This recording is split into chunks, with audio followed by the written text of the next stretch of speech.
Well, I think from Putin's standpoint, he probably think it went well because Ayatollah Khamenei was very vocal in his support of Russia's conflict in Ukraine. He basically stated that if Russia had invaded, NATO would have invaded, that NATO was the aggressor, and that Russia had no choice. And this was a much more vocal display of support than even the Chinese have given Russia. Some of this is about the optics, about this, the way this might look to the West, that Russia and Iran are moving closer. And these governments have been meeting more frequently, a few times since President Raisi had been elected.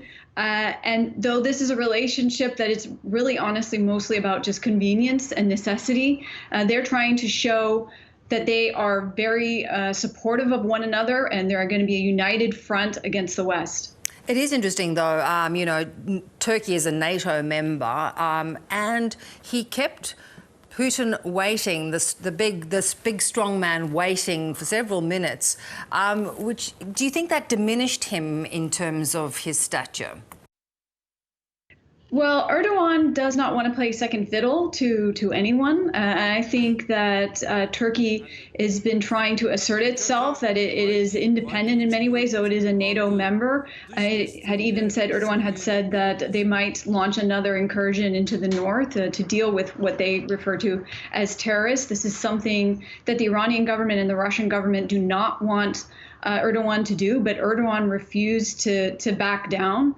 And so I think a lot of this, again, is about the way Erdogan wants to appear vis-a-vis leaders like Putin, that he is not some kind of junior partner in his relationship with either Russia or Iran. But I think for Putin, the more important relationship of this meeting was trying to get this support from Iran, and Putin probably feels that that was accomplished. Yeah. I mean, it would be critical if Turkey could act as a mediator to unblock Ukrainian grain exports and keep the Black Sea flowing, because that has become one of, the global complicating issue at the moment. Right, that would be helpful, but Turkey and Erdogan do what's in Turkey's interests. So if it's in the interest of Turkey to try to mediate, then you're going to see more action from Erdogan. If it's not, then you're not going to see Erdogan acting on behalf of the West. And so we've seen that Turkey's foreign policy has been very flexible when it's convenient to them. Yeah. More disturbingly, we're hearing from the Russian foreign minister that Russia's military aims lie beyond the Donbas region, and we've got that backed up by US intelligence that they want to really annex parts of Ukrainian territory. Right, and that's something that Lavrov has indicated, that it's not just about the east, that it's about the south. And of course, we've been getting mixed messages from the Russians about what their aims are. First, they said that they were just trying to defend themselves against Western aggression. Then they were also saying that Ukraine is part of Russia. So they have a different story every time. But we're seeing that their aims have gotten much bigger. They're looking to really control the south, not just the east. I mean, they have control over Luhansk in the east, not quite Donetsk. They're hoping for greater control over the area where Kherson is. And I mean, I would say that it looks like things are going very well for the Russians, but they don't really have complete control over everything because they're still dealing with an insurgency. So even as they think that they've consolidated control, that's just not the case. The Ukrainians are fighting back. They're getting launcher missiles from the US. This is something that, of course, bothers the Russians very much. But the Ukrainians have been able to exert very effective counter-offensives. So just as Russia thinks that they may have control over things, Ukraine tends to fight back. Yeah. In terms of what the Western allies had hoped to put an economic grip on Russia, that doesn't seem to be happening. They've turned back on the Nord Stream gas pipeline today. There is still a high dependency on what Russia has to offer economically.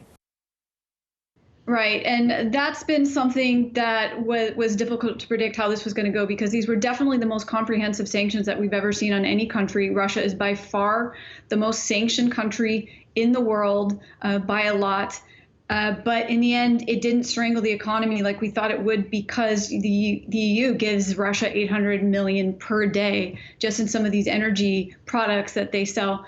The dependence of Europe on Russian energy is really high. They didn't diversify.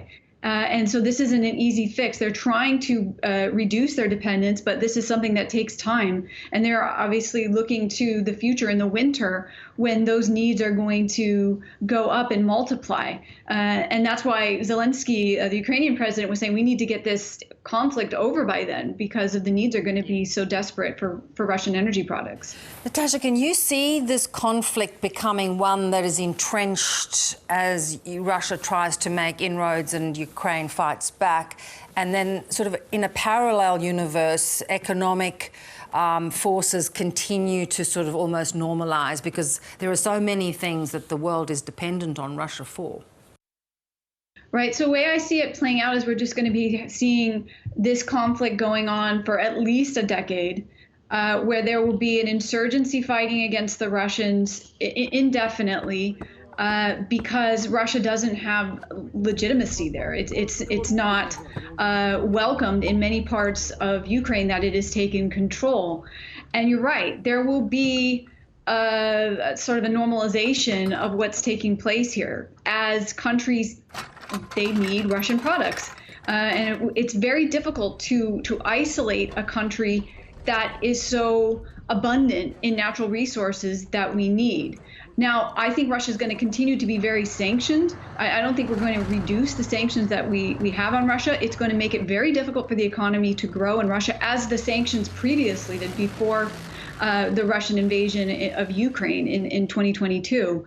But that's not going to be enough to change course for the Russian government, because they see that they are able to survive in spite of the fact that they're not doing as well as they thought they were going to do. They seem to be committed to seeing this out to the very end. Yeah, it is a disturbing prospect. Good to talk. Thanks so much. Nice talking to you too.